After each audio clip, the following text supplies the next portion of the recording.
이슈들이 좀 있어서 뭐니 해도 명태균 얘기를 안 할 수가 없잖아요. 명태균 그 얘기하기 전에 녹취. 저희가 짤 하나를 준비했어요. 네. 이거를 보시면서 한번 요새 커뮤니티에 떠도는 그림 한 장이거든요. 네. 이거 혹시 준비가 됐을까 모르겠네요. 밖에. 예, 지금 네.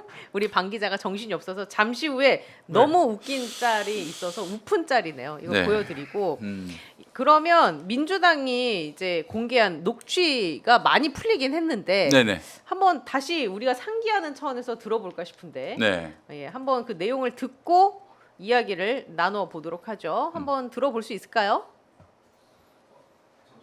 네, 이것도 기다리다가 그러니까 이제 이런 예. 거죠. 그 공천관리위원회에서 나한테 가지고 왔기에 내가 김영선이 경선 때부터 열심히 뛰었으니까 김영선이를 좀 해줘라. 그러니까 이제 공관위의 결과가 자기한테 왔는데 보니까 김영선이 아닌 거야. 네. 그러니까 김영선이를 여기다 넣어줘라라고 얘기한 거 아닙니까? 그러면서 하는 말이 윤석열 대통령이 그 말이 맞네. 내가 그렇게 김영선 꽂으라고 했더니 당연히 말이 말이 맞네. 맞네. 뭐야? 그 명백히 공관위 결론은 김영선이 아니었는데 윤석열 대통령 당선인이 김영선 좀 넣어줘라 이렇게 얘기한 거 아니에요? 명태균 씨가 거기에 덧붙여서 응. 아 진짜 평생 은혜를 잊지 않겠다. 아, 그거 진짜 네, 그 연기하는 줄 알았어. 아, 진짜 평생 은혜 잊지 않겠습니다. 감사합니다. 이렇게 했던 거 아니에요? 그 한번 들어보실까요? 지금 김영선이 경선 때도 열심히 뛰었으니까 너는 김영선이 좀 해줘라 그랬는데 이게 말이 맞네. 진짜 평생을 잊지 않겠습니다. 고맙습니다. 예. 네, 잊지 않겠습니다. 야 진짜 저 녹취를 들을 때마다 너무 쇼킹해요. 말이 맞네. 예. 할이 많네 이렇게 말이 얘기하는데 맞네. 예. 이게 사실 공천 개입 문제로만 단순히 이제 좁혀서 얘기하는 것보다도 윤석열 대통령이 그 당대표가 이준석 당대표일 때부터 이미 당무에 개입을 알고 있었다라는 문제로 더 크게 보면 좋을 것 같아요. 그러니까 이 사안을 이제 이준석 대표는 뭐 자기가 공천 개입을 그 받거나 아니면 윤상현 의원도 똑같이 네. 다들 예 지금 짤이 나가고 있어요. 네. 아까 전에 해줘라 이거를 지금 김은혜 당시 대변인이 네. 그 바이든 날리면 사태 때를 패러디했습니다. 야, 해줘라. 김영선이한테 회 줘라. 표를 줘라. 그랬더니 김영선 의원이 수조물에 네. 예, 마시면서 아. 예, 수조물만 먹지 말고 회도 먹게. 아, 풍자는 회 거 줘라! 사과하시네. 예. 해줘라가 아니라 회줘라. 네. 열심히 뛰었으니까 회줘라. 어. 예. 야 진짜. 수조물만 먹지 말고 회도 먹게. 회 줘라 했는데 네. 공관위에서 반발하고 있어요 지금. 회를 주라고 했는데 회를 주라고 했는데. 그냥 밥만 주려고 했는데 아니 진짜 이렇게 만약에 변명이 나오면 진짜 너무 코미디 같은데 이런 그렇죠. 예 짤이 도는 거 보면 아니 지금 변명도 저 네. 코가 막히고 기가 막힙니다. 아니 그렇잖아요. 아 저 분명히 김영선 안 되는데 김영선 넣어달라고 얘기한 거고 공천 개입한 건데 네. 뭐 무슨 뭐 사적 대화 예. 뭐 이러질 않나 그냥 뭐 의견 표명일 뿐이다. 아니 사실은 제가 그런 표현을 썼습니다만은 예. 그 인수위 시절이 가장 힘이 셀 때예요. 맞습니다. 왜냐하면은 그 취임 때는 취임을 전 이걸로 비유하거든요. 언박싱. 아 언박싱. 언박싱. 예. 근데 선물은 이미 도착해 그렇죠. 있어. 언박싱만 안 했을 네. 뿐이야. 그럼 얼마나 위세가 대단하겠어요. 그렇죠. 그리고 그 대통령 취임 한 달 만에 있는 지방선거 아닙니까? 네. 누구한테 공천 사인 받겠어요? 어? 아, 최소한 아무리 대통령 당정 분리가 됐다 하더라도 이거는 당연히 그 당선인의 뜻에 내일 취임하시는 그 당선인의 뜻에 의해서 좌지우지될 수밖에 없어요. 저는 사실 명태균 씨 예. 올 9월에 뉴스토마토가 보도된 이후 말은 별로 신뢰하지 않습니다만은 그 이전 말은 100% 신뢰해요. 보세요. 그 강혜경 씨한테 했던 말 네, 네. 다 지금 드러나고 있죠. 정확하게 맞아떨어지잖아요. 네. 그쵸. 그렇다면 그때 했던 말 9월 이전의 명태균 말은 다 진실이라고 봐야 되는 거예요. 창원 산단이라던가 이런 문제들도 있고요. 그렇죠. 예. 그리고 이 명태균 씨가 그 어제 여러 인터뷰 그제 어제 여러 인터뷰하면서 그런 얘기들을 하더라고요. 뭐 해와 뭐 구름 뭐 이런 얘기도 하고 뭐 진보는 뭐고 뭐 보수는 뭐고 이런 얘기들도 하고 진보는 양아치고 예. 보수는 뭐다. 예. 네. 그러면서 저는 했던 말 중에 하나가 이 내가 아버지 산소에 이 증거 다 태우러 간다. 맞아요. 그런 얘기를 한단 말이에요. 여기저기서 했었죠. 그래서 저는 그거 검찰에게 보낸 신호라고 봅니다. 그러니까 검찰에게 보낸 신호라고 생각하는 게 제가 만약에 검사라면 저는 명태균 씨 아버지 산소에 수사관 파견해 놓습니다. 근데 명태균 씨가 자기 아버지 산소에다가 묻어놨다고 얘기를 했잖아요. 그럼 거기서라도 확보를 해야죠. 근데 어제 명태균 씨 집 집으로 갔죠. 예, 압수수색하고 명태균 씨 집에서 아무것도 네, 갖고 안 나온 게 나왔어요. 없어요. 뭐 서류 하나 정도, 가방 하나 정도, 서류 박스 뭐 이렇게 우리가 자주 보는 그 파란색 검찰 박스 그런 건 없었고, 그러면 결국은 명태균 씨가 이렇게 발언을 한 이후에 검찰은 압수수색을 했고 증거를 확보하기 위해서 노력했다라는 모습을 보여주기 위해서 그런 모습을 취한 것이지, 저는 별다른 취재, 아까 그 수사에 대한 어떤 의지가 있었다고 보기는 어렵다라고 생각을 합니다. 창원지검장이 옛날에 그 검사들이 들어가서 이제 글을 보고 쓰는 그 이프로스죠. 네. 거기다가 뭐 하여간 문재인 정권 네네. 때 그 윤석열 검찰총장의 이익을 대변한 글을 많이 썼던 분입니다. 예, 온라인 논객이에요. 그분이 지금 창원지검장입니다. 제대로 네. 수사하겠어요? 기대가 안 됩니다. 전혀 기대도 안 근데 되고. 그때 검사들이 그렇게 글을 올렸잖아요. 네, 그런데 요즘은 안 올리잖아요. 네, 사실 그때도 우리가 검찰 내부 사정을 잘 아시는 분들이 하는 얘기는 네. 야, 이거 그냥 평검사가 부장이나 그 위에 자기들 선배들 그 허락받고 올리지 않, 그러니까 허락을 안 받고 올리는 경우가 거의 없다. 그렇게 얘기를 했었거든요. 지금 진짜로 글이 안 올라오잖아요. 네. 그럼 그때는 그럼 누군가 지시를 해서 올렸다는 얘기가 되는 거라서 그럼 다시 한번 의심을 해볼 수밖에 없는데 이런 거지. 이제 네. 뭐 부장검사, 우리 이프로스에 말이야 그런 글이 올라와야 되는 거 아니야? 막 글을 썼단 말이지. 네. 나중에 잘 봤다. 뭐 이렇게. 지금은 만약에 그런 글이 올라가면 야 이건 빼야 되지 않겠냐? 이런 식으로 이 잘 봤다랑 느낌이 다르겠죠. 전화해서 잘 봤다 하고 끊겠죠. 그치? 잘 봤다가 이렇게까지 달라질 수 있다는 그렇죠. 그런 점이 있다. 지금 그러니까 한마디로 얘기해서 그 사람들 같은 경우에 지금 평검사들 아니 찍어 눌러가지고 검사를 그 김건희가 부르는 장소에 가가지고 그 경호처 별실에 불러가지고 휴대전화 다 반납하고 그러면서 조사를 한다는 건 검찰의 구욕이거든요. 그래놓고 또 무혐의가 나왔단 말이죠. 또 주가 조작 벌써 4년째 수사했던 그거 네네. 이미 많은 정보가 검찰을 통해서 언론에 갔을 텐데 그건 이제 수사하는 검사가 어떻게든 이걸 불씨를 살려보려고 해서 그 여론을 만들기 위해서 보낸 건데 이걸 또 무혐의 처분했단 말이죠. 문재인 정권 같으면은 막 진짜 몇 페이지에 걸쳐서 비난하는 글들이 올라왔을 거예요. 근데 지금 찍소리도 안 한다? 조용하고 있죠. 그럼 지난번에는 우리 김태형 기자 말대로 위에서 시켜서 글을 썼다라고 볼 수밖에 없어요. 만약에 이게 문재인 정부에서 이런 상황이 벌어지잖아요. 그러니까 바로 탄핵 가겠죠. 예를 들면 이제 그 검찰에 좀 불리한 이런 자료들이 이렇게 검찰의 윗선의 허락을 받지 않고 이렇게 기자들한테 풀이된다.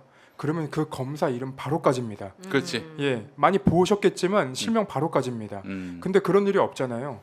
이게 저는 이 검찰 내부 분위기가 사실 얼마나 지금 본인들도 힘들어하고 있을지가 좀 그 보이는 상황인데 그러면 좀 내부에서도 개혁을 해야 된다는 말씀들이 나와야 되는데 그런 네. 말들이 안 나온다는 게 참 너무 이제 참담하고. 근데 그래도 그 산소에 파묻는다고 막 그런 인터뷰 했잖아요. 그럼 네. 기자들은 거기를 갈 생각을 안 할까? 이미 가 있는 기자도 있지 않을까요? 그러면 이미 찾았겠죠. 왜냐하면 산소에다 파 묻었다고 한다면 네. 그게 파 묻은 장소는 티가 나거든요. 근데 거기에 아무도 안 갔다. 근데 사실 저도 지금 안 간 상태라서 제가 뭐 그러니까. 뭐라고 얘기할 거기 게 가셔야 되는 거 뭐하지만 아닙니까 지금? 어딘지 모르겠으나. 한 일주일 전에 갔어야 되는 건데 네. 아무튼 저도 지금 안 간 상태에서 얘기하는 건 뭐하지만 그 창원에서 주재하는 기자들이나 그 건 때문에 파견된 검사들 수사관들 아니면 이제 그 건 때문에 파견된 서울에서 간 기자들 그런 분들은 좀 움직여야 되는 거 아닌가. 아니, 근데 이 국면에서 그 명태균이 그 증거를 뭐 불태우거나 파묻을 수 있을까요? 그러니까 이것도 거짓말일 아니 수 이게 있지 않을까요? 일종의 이거는 자기에게 무기가 될 수 있는 건데 이거를 그냥 태우고 없애고 훼손한다? 그건 말이 안 되는 거죠. 내가 네. 그 지금 이거 다시 박싱해 놓을 테니까 그 저기 대통령실 나 구속되는 일이 없게 해줘. 이런 시그널이라고 좀 봐요. 그 예. SOS를 계속 요청했는데 대통령실에서 사기꾼으로 돌아와서 사기꾼이라는 입장으로 돌아와서 예. 굉장히 열받았다라는 인터뷰 내용도 있더라고요. 예. JTBC 보도인 것 같은데 아무튼 명태균 씨가 지금 실제로 갖고 있는 게 뭔지가 저는 너무 궁금한데 네. 그 명태균 씨가 아무리 이제 자료를 없앤다고 하더라도 이 국면에서 본인이 빠져나가기는 이제 힘든 상황이에요. 아니 그리고 명태균에게서 뭐 파일을 받기를 바라면 안 돼요.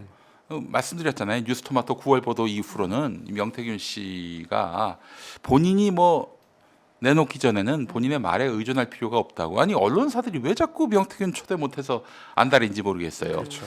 그 뉴스토마토가 충분히 자료를 확보했고 지금 네. 더불어민주당 얘기를 들어보니까 어제 깠잖아요 하나. 네. 어제 깠는데 아직 많다고 그러니까 합니다. 지금 명태균 씨랑 윤 대통령 혹은 김건희 여사의 통화 녹취가 최소 50개는 더 있다. 네. 그리고 여기에서 윤 대통령의 공천 개입을 드러내는 녹취도 최소 2개 정도 있다라고 얘기를 했거든요.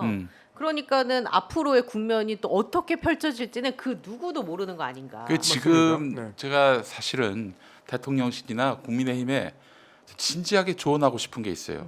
상대가 무슨 패를 갖고 있는지 모르면 좀 닥치고 있으라고. 어? 그렇죠. 예컨대 지금 공천 개입 관련해서 파일이 또 있다는 거 아닙니까? 예. 그게 2022년 5월 10일 이후의 것이라면 어떻게 할 건데? 그러니까요. 지금 그렇죠. 버티고 있는 논리가 5월 9일에 통화한 거기 때문에 대통령이 되기 전이기 때문에 예. 공무원이 되기 전이기 때문에 그렇기 때문에 상관이 없다. 그건 개인 간 사담일 뿐이다. 이렇게 얘기하고 있는데 5월 10일 이후의 것이라면 어떡하게? 그러니까요. 근데 아까 정진석 비서실장이 네. 나와서 설명하는 내용을 들어보니까 음.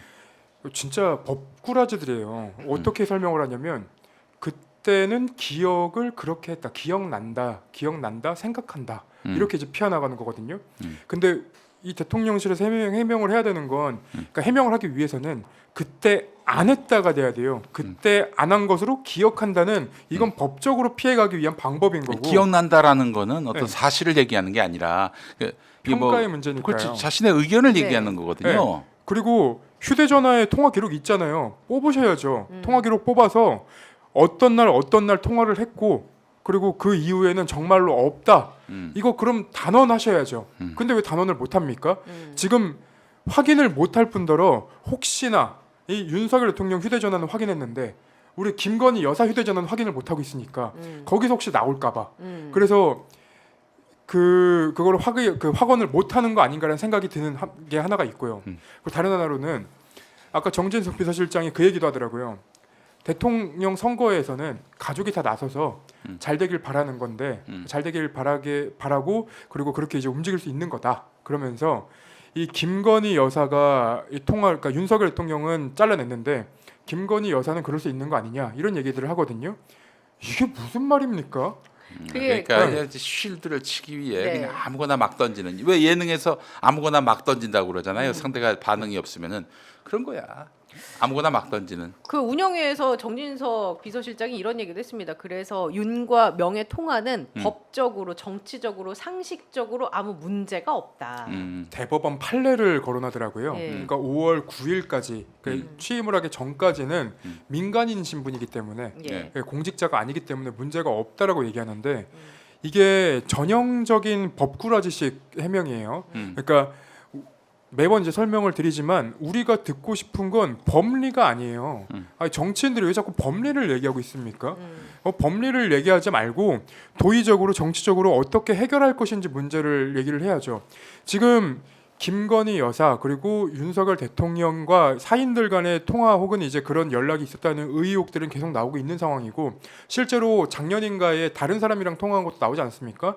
당선되자마자 된 통화이긴 했지만 그럼 그런 통화들이 도대체 얼마나 더 있으며 그리고 이런 과정에서 최재형 목사랑 통화한 것처럼 어떤 그 청탁에 관련된 것들은 없었는지 그러니까 본인들이 해명할 수 없으면 그 부분을 명확하게 자료를 뽑아서 제출을 하던가 아니면 그 내용을 특검을 그러니까 특검을 통해서 사실관계를 확정해 나가든가 뭐 여러 이제 방법들이 있는데 이 해명을 하고 그 다음에 혹시나 자기네들이 설명한 게 틀리면 기억을 잘못했다 이런 식으로 피해 나가고 있으니 이거는 국민들을 너무 혼란에 빠지게 만드는 일이에요. 예. 대통령실에서 하면 안 되는 일입니다. 아니 대통령실은 이미 경선 이후에는 연락을 끊었다라고 했는데 이렇게 굉장히 이제 친한 사이인 것처럼 통화한 그 이후에 녹취가 나왔는데 이게 네. 대통령실은 지금 뭐 진짜 큰 책임을 져야 되는 거 아니에요? 그렇죠. 아니 지금 네. 이 국면에서 무슨 해명이란 걸 할 자격이 있냐 이거예요. 그러니까 이런 거에 너무 우리가 그 감정 소비를 할 필요는 없을 것 같고요. 네. 이제 대책의 다음 수순으로 밟아 나가야 한다고 봅니다. 예. 국민들이 어떻게 생각하느냐의 문제인데 저 친구들이 저렇게 해명답지 않은 해명을 하다 보니까 오늘 지지율 19% 나온 거 아닙니까? 맞습니다. 문화일보하고 엠브레인 퍼블릭이 한 것은 17%로 나왔어요. 예. 아, 이쯤 되면은 국민들이 이제 더 이상 대통령과 여당의 주장에 대해서 이제 귀 기울이지 않는다. 아, 요것들 봐라. 이 뭐 진짜 이제는 성의 없는 해명까지 안에 적어도 거짓말을 해명을 하더라도 뭐 거짓말로 해명하더라도 좀 그럴듯하게 해야 하는데 이건 뭐 믿든지 말든지 이러면서 그냥 아무 말이나 네. 내뱉고 있어서 지금 여기까지 온 거예요. 지금